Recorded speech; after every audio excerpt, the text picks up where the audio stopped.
All right. Welcome back to Bring the Juice. We're back in the home studio. It's been a fucking minute since we've been in the home studio. We got CBJ, Christian Brown Johnson. Welcome to Bring the Juice, brother. Thank you. Thank you for having me on. Been a long time coming. Yeah. I'm glad we're getting it, though. Yeah. It's kind of the right time.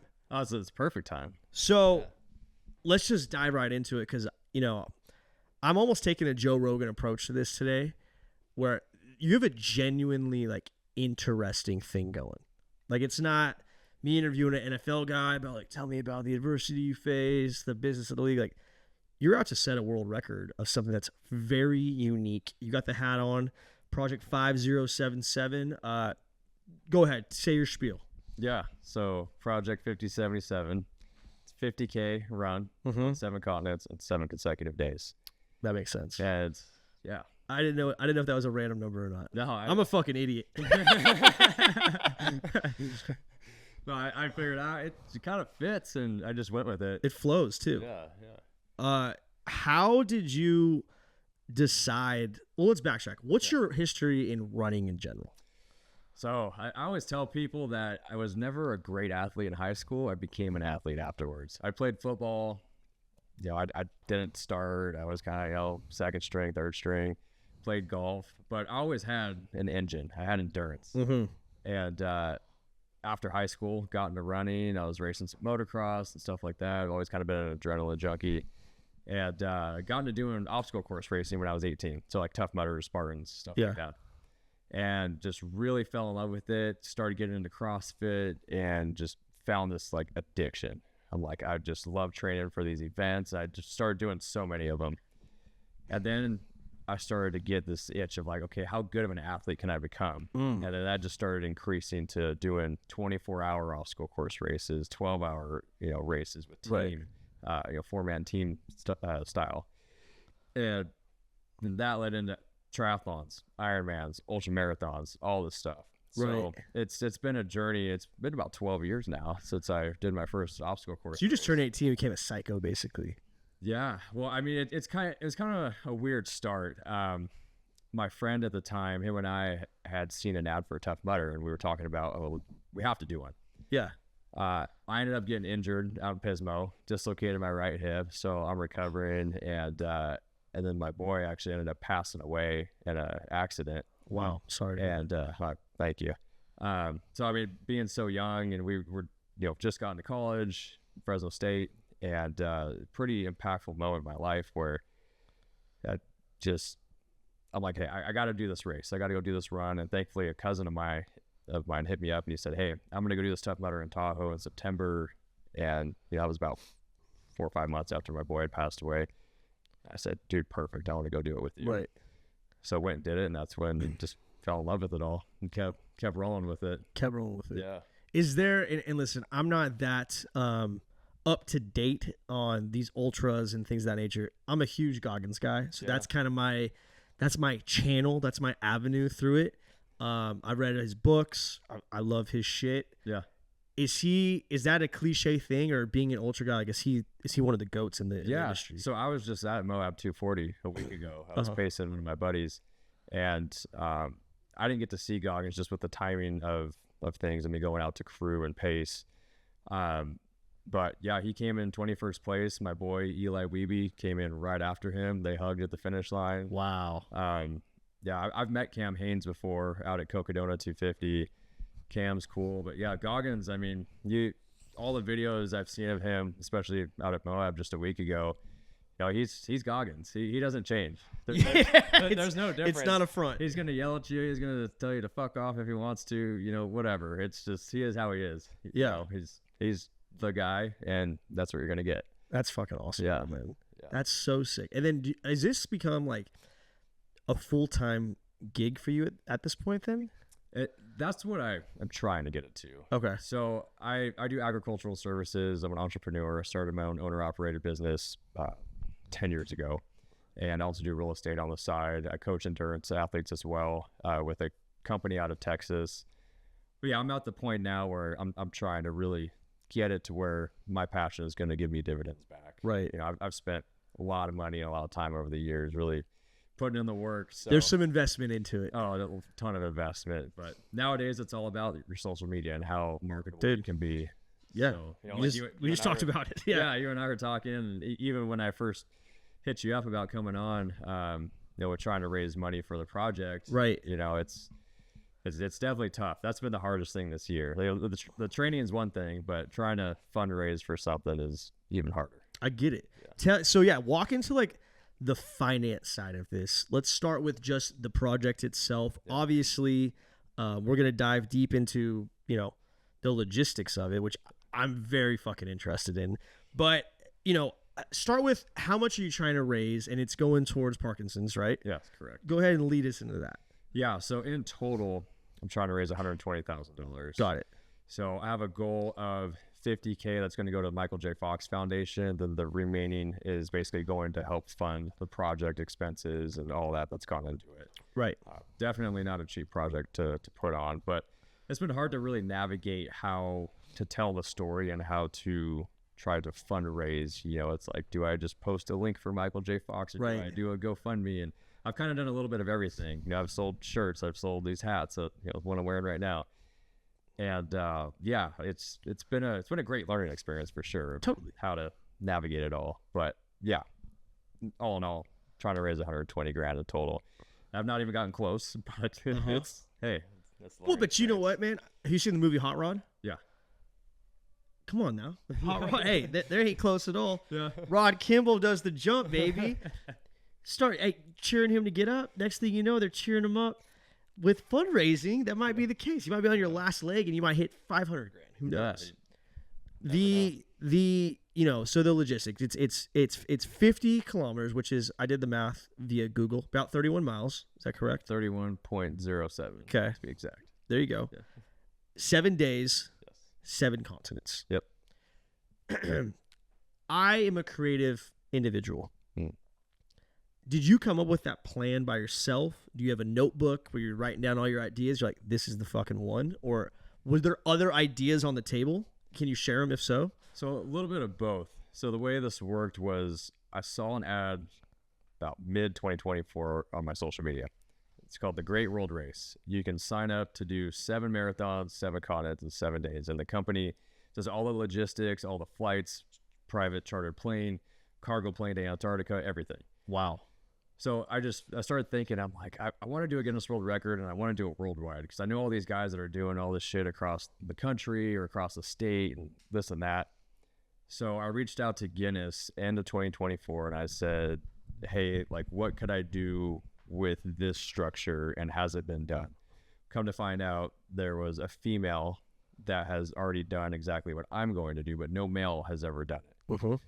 So I wanted to actually go a little bit further. Instead of doing a 50K, I wanted to do a 55K or 60K. Like Guinness said, it doesn't matter because an ultra marathon, like base distance, is a 50K. Got it.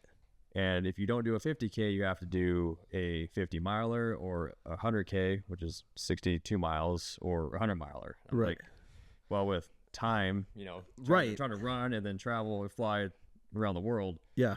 Like, okay, well, 50K is going to have to work. So the beginning process of trying to put all this together, I'm reaching out to like military guys I know. Hey, can I get on a cargo plane to go to Antarctica? Like, is this going to work? Yeah. Like, how do I do this? Can I bring some people with me to film this whole thing? And it basically what it came down to was Antarctica was the main kicker.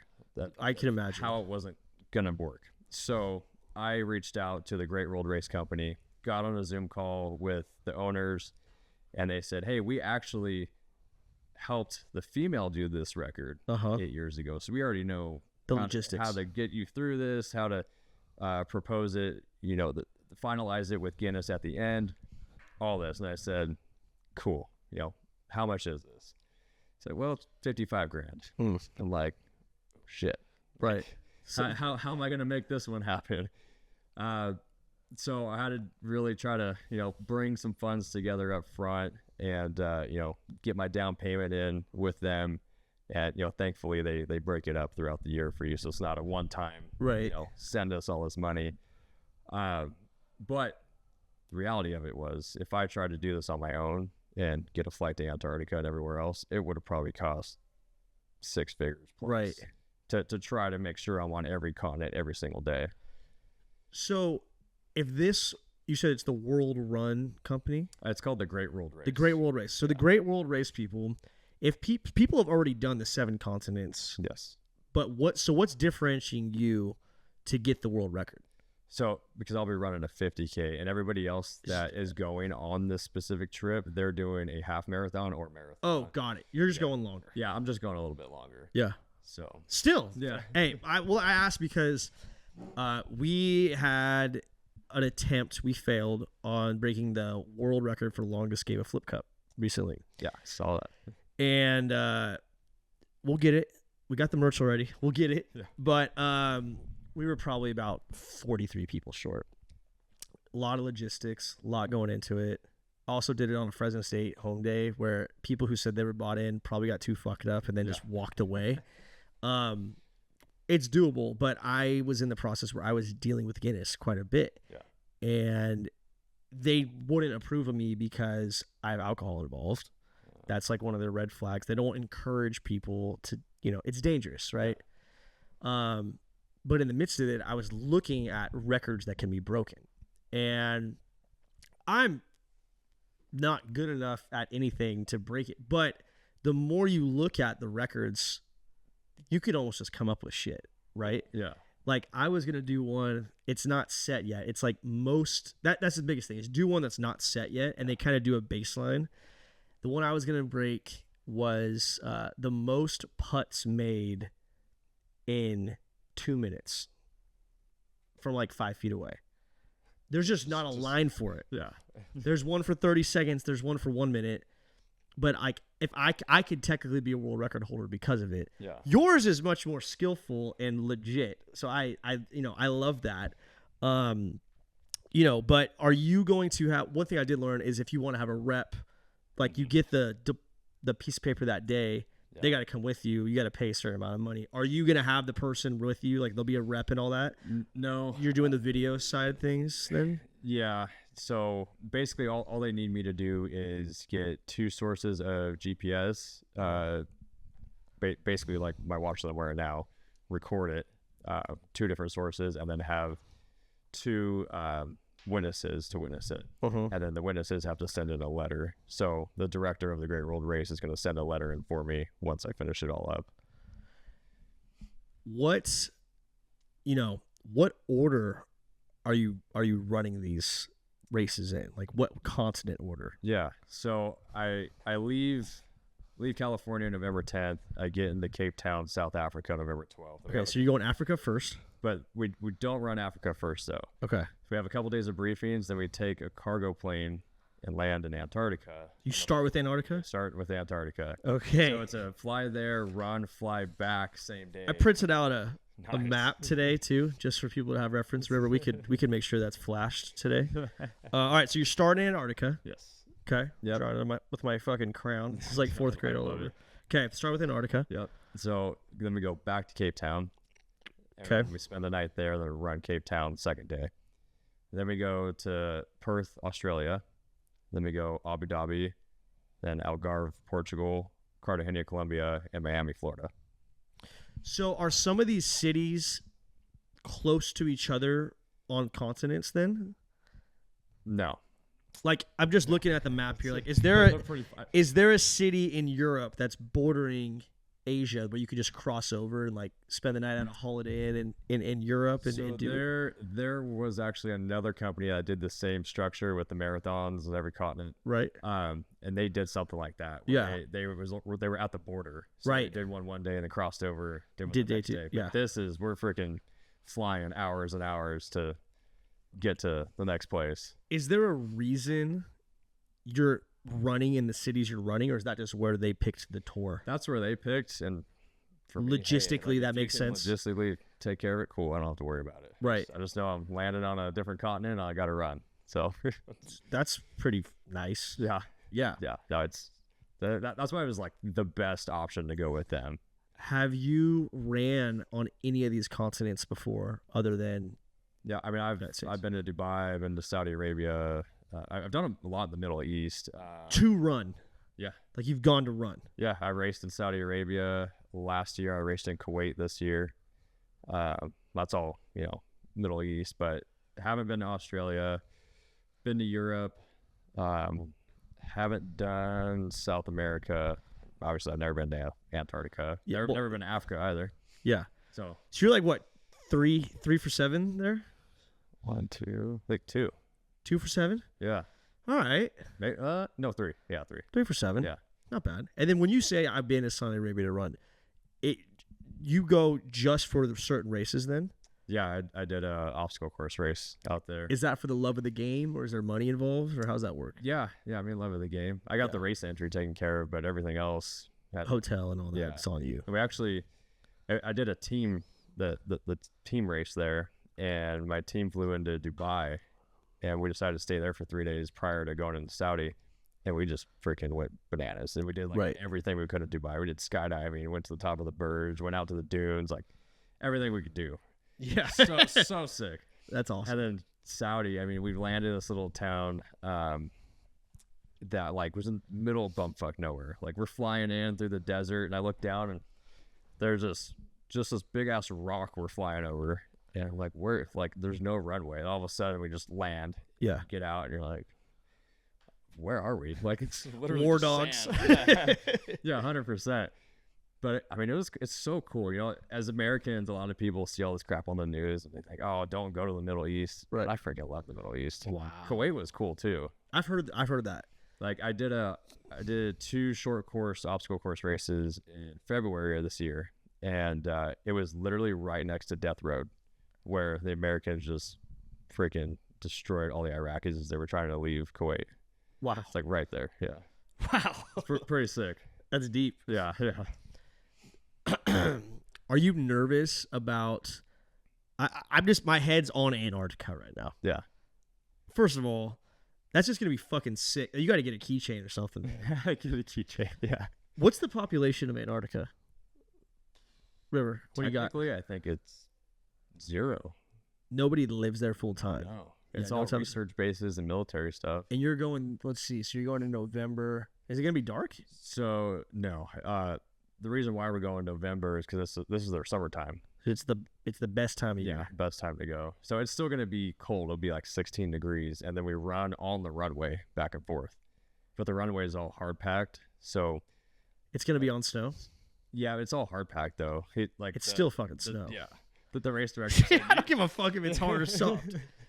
he said you could wear road shoes. I'm like, well, I'll probably wear my trail shoes. I feel like I'd rather wear spikes on that or something, man.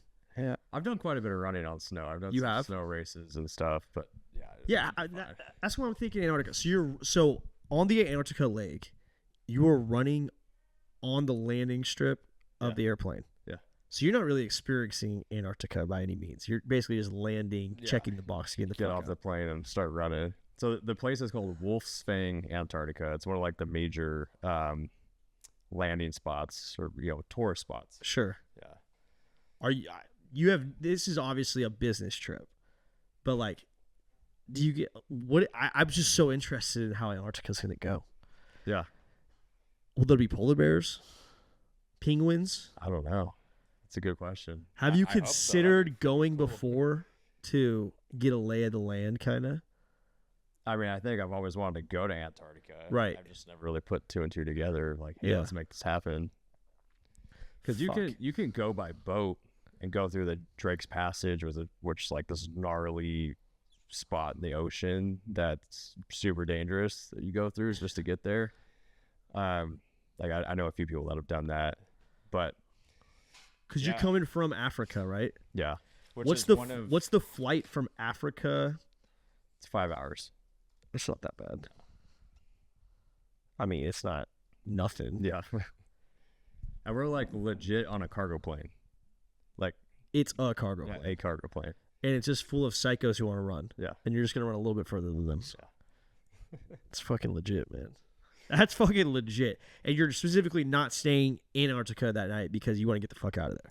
Yeah, we land. We got 8 hours to run. Once the 8 hours is up, get back on the plane and fly back to Cape Town. How long do you expect each of your 50K to, like, what's your pace right now?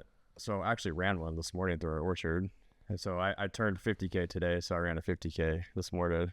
Nice. So yeah, a little birthday run. Today's your birthday? Yeah. So Oh, bro, what the fuck? See, 31? You're 31 today. Dude, I feel like an asshole. I should have got him a cake or something. Yeah, we'll swap hats. I brought you a hat. All right, I'm down. So you ran your 50K? Yeah, today? I ran 4 hours and 8 minutes. Wow, cruising. But I'm gonna slow my pace down for this because I'll be running every day. So Yeah. I'm gonna probably shoot for 5 hours, a little over 5 hours. Right. Try to keep it consistent. Then the final day is when I want to really try to book it. Yeah. So because it really the whole record is from when I start to when I finish the last one with all the travel together. So really, as long as I just finish, Oh, it's start. Yeah. So it's like, bing, boom, I he start started in running. Antarctica and then finish in Miami. So I'll still have my times each day, my times. So I mean that could be something somebody could beat in the future too if they wanted. Right. But it's the overall time. Right. So really, the final day is a day that I really want to haul ass. Right. Get out. Yeah. Preserve that record, if you will. Then. Yeah. Yeah, because then someone now you're the rabbit where someone could beat you at some point. Yeah. Yeah. Have you ever done 7 days straight running 50K? I have not, but the furthest ultra I've done was the Arizona Monster 300. I did that in April. So 304 miles across Arizona with over 40,000 feet of gain. And that was like run, hike, walk, everything. That was 5 days. 300 miles at one time. Yeah. In one Yeah. passing. Wow. Wow. That was fun. That's crazy. That's awesome. Do you have a goal? You have like a like someday I want to run this many miles in a row? It kind of just comes on the fly, to be Yeah. honest. I don't try to be great at just one thing. I try to be diverse athlete and be good at everything. I like doing obstacle course racing. I like Ironmans. I like eventually I'll do some high roxes. I like ultra running. Just I like doing American it all. Ninja Warrior. Yeah, I did that in 2019. How'd that go? Good. A very interesting experience. So I applied and I was kind of dumbfounded that I heard back from the producers. They liked my story and they wanted me on. So I went down to LA. They had it at the back lot at Universal Studios. So they give you a number, and I was like one of the last numbers. Well, we had a bunch of rain delays overnight. I got there at 8 p.m. I didn't run the course until 4 a.m. the next morning. To just standing out there all night. Oh, And fuck. I was just like, just trying to keep the caffeine rolling in. Right. And like, oh, I'm freaking Stay tired. locked in. Yeah. I fell on the second obstacle. Most people that night did. But the experience was so cool. Yeah. Did you get to do a dry run before or anything? No, but they take you to the back and they show you videos of how everything works and tell you exactly how to do it, this and that. Right. But yeah, it was cool. I mean, we grew up watching it. That's why I was like, Yeah. we always figured, because we're kind of like these spider monkey athletes, but we all have fucked up shoulders. So we always figured where the barbell climb, Oh, the salmon ladder. salmon ladder. We were like, that's where we'd fucking easily die. That's where you're done. That's where we're done for sure, no doubt. That's wild though. I'm trying to think what else is even like that these days. Wipeout, an OG. yeah, An OG. I mean, I used to think I could do it. The big red balls, like Yeah. I'm like, dude, Bounce just across. have a little strategy here. The only one that was fucked is when you go through the wall with like the punching arms. Oh, yeah. I think that it's just dudes at the back with beers, Yeah. just like, hey, fuck this guy. Boom, boom, boom. There's no way that there's any sort of like tactic to that. No, yeah, they're just going haywire back there. So your biggest challenge then, or you answer this question. I don't know why the fuck I'm asking. Like, I know what I'm talking about. What is your biggest challenges or scares of not accomplishing the goal? Is it travel? Is it body breaking down? Look, honest traveled away, to be honest. Yeah, that's what I was gonna say. Because Yeah. I feel like you're gonna do it. Yeah, I'm pretty locked in. When I have a big goal like this, I lock in. Right. Like there's nothing that's going to stop me unless I get injured or, like I said, we have a travel delay, which, I mean, that'd be the most realistic thing that could happen. Right. Yeah. Yeah, no, I have no doubt in my mind. I've had a lot of people ask me recently and said, hey, it's coming up. Are you nervous? Are you scared? What are you thinking? Right. I'm not nervous at all. I'm ready No, to go. you've been training. You know what the fuck you're doing. It's like Yeah, That's just not the like, issue. I'm ready to go, man. And when I lock in, I lock in. And like I've had a lot of times during races where I start to just mentally degrade, and the pain's just insane. And I feel like I can let myself down, but what always brings me back is thinking of everybody back home who's watching, my family, my friends, Right. people that I might inspire. And why would I give up and show them that example? Right. Is I mean, dude, I get on a flight anywhere, I'm like, fuck, bro, get delayed. Now the fact, and that was one of the biggest things that I was going to address today, but the fact that you're with like an organized charter company, I feel like your chances are much higher of being on time places versus being at, Southwest Airlines from Cape Town. Fuck! We're going to Iraq. Fuck! That'd be shitty. Yeah, definitely would be. Actually, speaking of Iraq, I tried to get my buddy. So when I was in Kuwait, a little side tangent here. When we raced those OCR races, my buddy is ex-military, so he was in the war and everything. I was like, hey, we're not that far from the Iraqi border. Can we'll go over there? And I just step over. He said, fuck no. He said, you don't want to enter from this side. He's like, if you go to the north side, it's okay. But you don't want to enter down here. They're not going to like you. Are the people on the streets gonna know you guys are running? Like, are you guys expected by these towns and stuff? Yeah. Or are you just like, these guys, these fucking Americans are going on a jog in the street right now? Like, well, the cool thing is that there's people from all over the world that are joining on this trip. Yeah. So they allow 60 people to come. I know they didn't sell it out this year, so I don't know how many people are actually going to come. But these marathons that they're doing are actually legit certified marathons, like legit. So they're not just like, oh, we're gonna show up and run this distance. They're legit marathons, right? So yeah, I think with how they're gonna structure the routes, I'm not sure if it's gonna be road closures or not. I don't think it is, right? Just because it's so quick in and out and all that, unless they have teams on the ground already setting it up. But yeah, it's all legit, certified, all that fun stuff. Who's your team that's coming with you on this? Nobody. You're going solo. Well, to try to bring somebody, they would have had to pay that same. So how are you getting videotape? Are you like GoProing the whole fucking thing? What I ended up doing, I had a sponsor that I just signed a deal with. Rivers, pack your bags. Yeah, pack your bags. They were actually going to pay to send my buddy with me because they were going to give us some deal to put him on the plane, but they backed out of doing that. So what I ended up doing is I said, screw it. I literally sat there and I looked up how I could fly him around the world just on commercial flights. So he's going to go to four locations, and that was really the only way that it would work. I couldn't send him to every one because some days he'd end up getting there later on, like time change. Exactly. So he'll be in Cape Town with me. He'll be in Abu Dhabi. He'll be in Cartagena, and he'll be in Miami. So I'm flying him around. He's got a fucked up flight schedule. Like, I feel bad for him. That's the boy. He's not gonna sleep at all. Like, well, I mean, but this is a 7-day bender, basically. Yeah. Where like you're gonna say there is no such thing as sleep or meals. It's like recovery, rest, go again. But you also can't. Like, I'm trying to think about this. Like, you really can't get stiff. Yeah. You can't get too tight. Yeah. No. What's your longest flight? That's a great question. We actually just got the schedule the other day. I mean, Cape Town's 5 hours. I'm sure it's around. I think there. It's like 10. Somewhere around there. Yeah. But I mean, my goal. So we take that cargo plane, and then we're on the same plane the rest of the time, and it's all first class, like lay down, legit seats. They have freaking kitchens. They've got couches. It's like a big ass PJ basically. So I was like, really? So I mean, that's what you're paying for. Yeah, that's gonna be so sick. But they take care of all your food and all that, and but yeah, I mean, you're flying, so you're at altitude, so your legs are gonna swell, stuff like that. Right. So I really gotta work with the compression stuff and.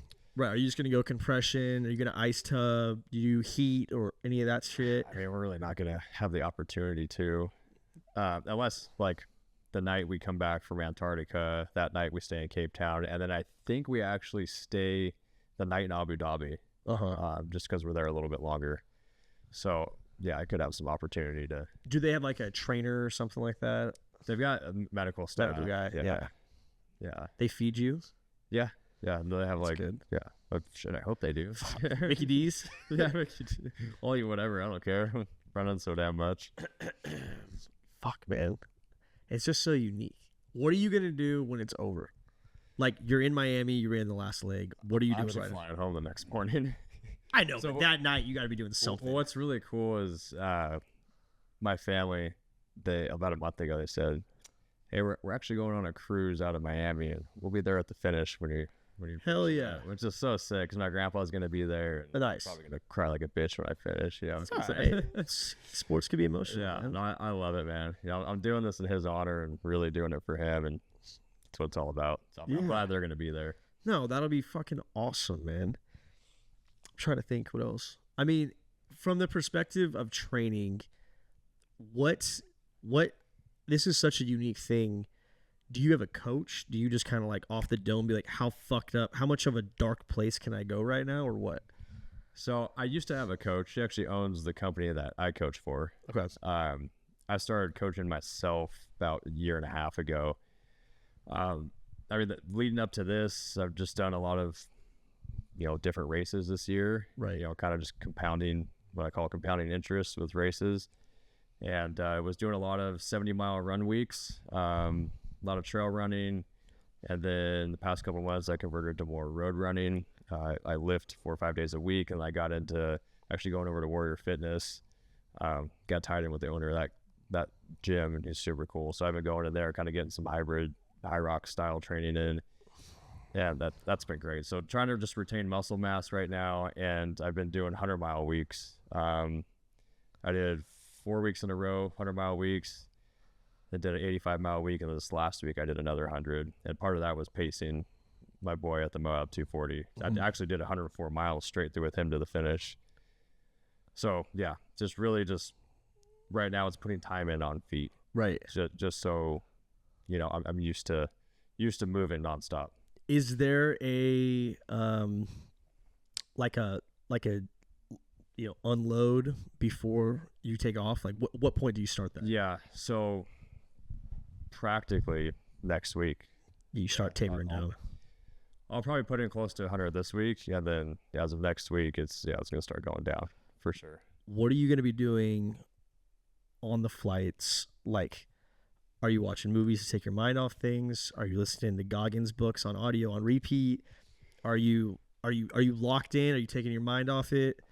Have you mapped that out yet? Like what you're going to be doing? No, I think it's going to be an interesting dynamic having all these other runners. Right. You're going to be talking. Yeah. People are going to be talking, and I have to film some stuff for some sponsors while I'm, on the trip. So right. While I'm running and even on the plane, stuff like that. So I got a few things I got to focus on, but my main goal is just going to be really rest. Right. Take the legs up, elevate them if I can. Of course. Sleep. Make sure I'm getting enough nutrition and fluids in me. That's gonna be the hardest part. It's like you gotta freaking stay loaded up with calories. Right. Is there during your run itself, do you listen to music? Do you just fucking go rogue or what? I'll probably listen to music off and on. Like you have a soundtrack? I just kind of mix it up a little bit. Yeah. A little country. Yeah, a little country rock, whatever. Rock. Hip hop, some Easy. Yeah, I don't care. Throw it all in there. Is there, so let's say this goes well, right? And you're on the path where you want to become like a professional. Tell me about the industry of running itself, right? Do people want to sponsor you and that's how you make an income off of it? Or do you win races, there's $100,000 purse? Or what's the industry like for stuff like that? Like what I'm going to call the ultra industry, like the 200+ mile races, there's no prize money. Okay. Nothing. Obstacle course racing, there's a little bit. Ironman, there's no money. There's really no money. It all comes down to sponsors. Right. And people want to sponsor you just so they get eyeballs on their... Really it's eyeballs. And the crazy thing is, like I said, I've been doing this stuff for about 12 years. I've watched people go from being a zero athlete 3 years ago to now have over 500,000 followers. This is their full-time career. Right. Because you're like an influencer runner type. Yeah, it's like if you can become marketable enough, right, and then be okay as an athlete, I mean, people are going to grasp onto that. Yeah. I've pitched myself to a bunch of companies as like, here's my race resume, like over 100 plus races in my career so far. And they'll be like, oh, how's your social media? I'm like, got 5,000 followers. Like, Right.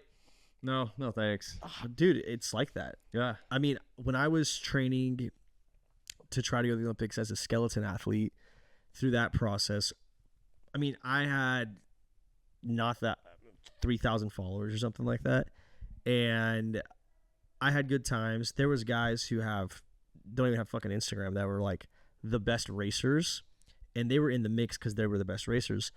But I remember my recruiting class, there was a chick who was like pretty TikTok famous. She like ran track at some like a Texas Tech type place, and she was doing this, but like they were wanting her to go to the Olympics because she was marketable, you know. And I remember my peers being pissed that they were pushing her so hard. But at the end of the day, like you said, like eyeballs is what sells at this point. Yeah. Like, it just is. Yeah. So do you think doing stuff like this, it'll get you a big boost on momentum, going on platforms like Bring the Juice, etc. They get you eyeballs and things of that nature, and you're just going to keep chopping wood after the whole thing, or what? Yeah. Just keep rolling with it. Honestly, my big goal is to speak on stages after I finish this. Yeah. Like I want to tell the story of it all, right? How it all came to fruition. And that may happen right after. That may happen down the line in the future. Who knows? Right. But yeah, I mean, this year's been a blessing. I did the Drinking Bros podcast in Austin, Texas over summer. I've been listening to those guys for 8 years. That was super cool to do. Been on a couple other pods. I mean, being on your pod, I know you guys kick ass. So this is great. This morning I had a news interview. I got another news interview tomorrow. So it's kind of all coming together last minute. Right. I'm thankful for that. But yeah, I mean, really from now till when I finish, it's just market it. Right. I mean, that's why I'm paying to send my guy to as many locations as I can to do a long form documentary, do a lot of social media stuff, and yeah, really just go from there. Well, it's kind of where like the industry's gone the past couple of years with this ultra running stuff. It's like you gotta have a big social media following, and it's truthfully just blowing up in that direction the past like 2 years. Yeah. I mean, it's the reality of things. That's why, girls who are well enhanced in certain dimensions do so well because they might not have shit to talk about, but like, oh, she's attractive, like let's put a polo on her or a tank top, and she has 500,000 followers, so we want our logo on her chest rather than some other guys. It could be that simple. But for someone like us, we got to do the hard way. We got to do the hard way. We don't got boobs. Got to go through the trenches. Yeah. Exactly. I think it's sick though, man. Have you considered, so like if this thing goes well, like we're planning on it, is there a next goal kind of already on your horizon? Like is there more world records to chase? Like are you just gonna become a world record guy, you think? I don't know if I'll become a world record guy, but I've got some ideas for some stuff next year. Yeah. And it may be with a buddy as like a duo. Yeah. Doing a different project. But we'll see. We'll see how this one goes. I think I'm gonna go back and do another World's Toughest Mudder next year. So that's actually a 24-hour obstacle course race. I've done 9 of them. I want to do my 10th and then probably call it after that with that specific race. I took 3rd in the world last year, and I want to try to win it. So that's kind of on the horizon. Are any of these like Olympic events yet? So OCR is supposed to be in the Olympics upcoming summer. Yeah, but from what I've heard, I don't know if it's still happening or not. Is that something you're like gonna throw your hat in the ring on?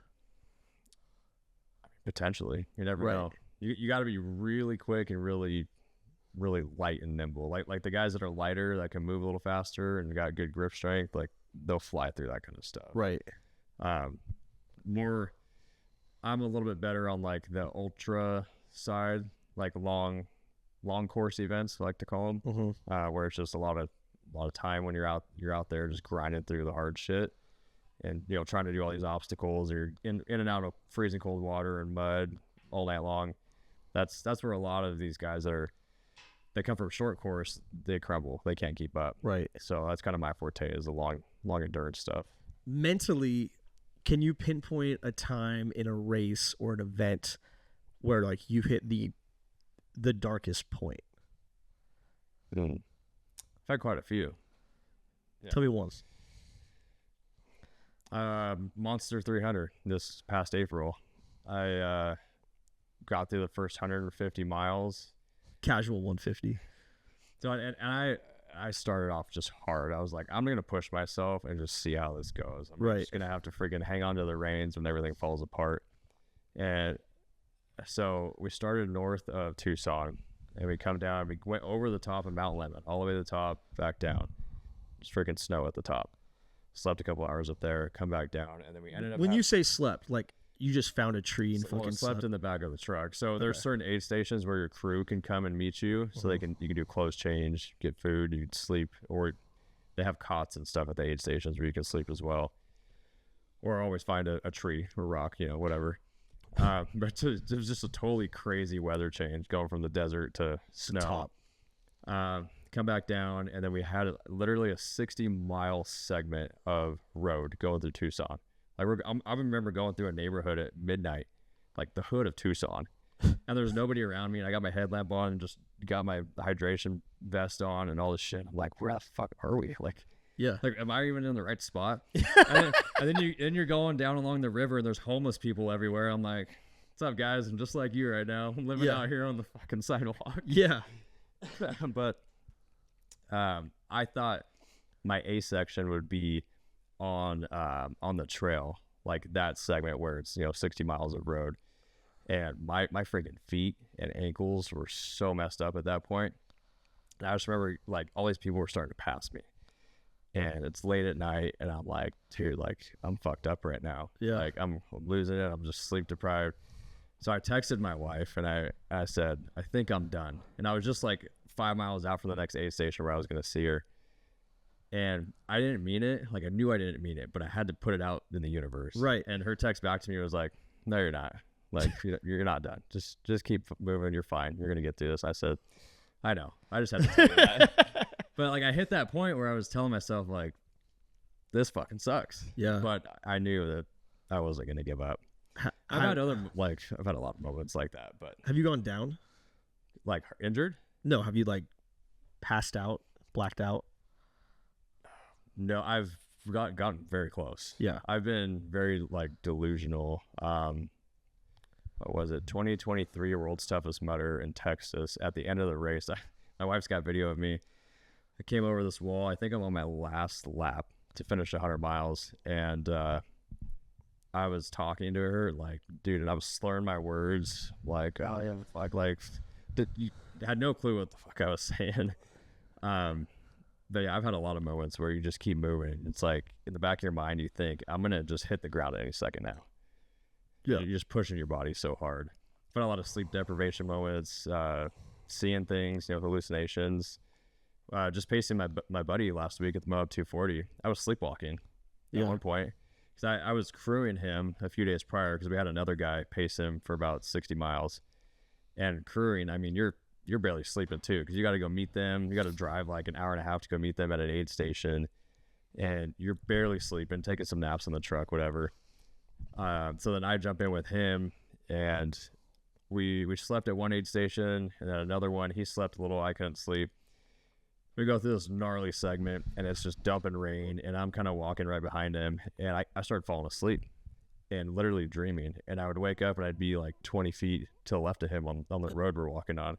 And then it happened again. I'd be to the right of him. I was like, dude, I'm sleeping. Like, I'm actually walking and sleeping.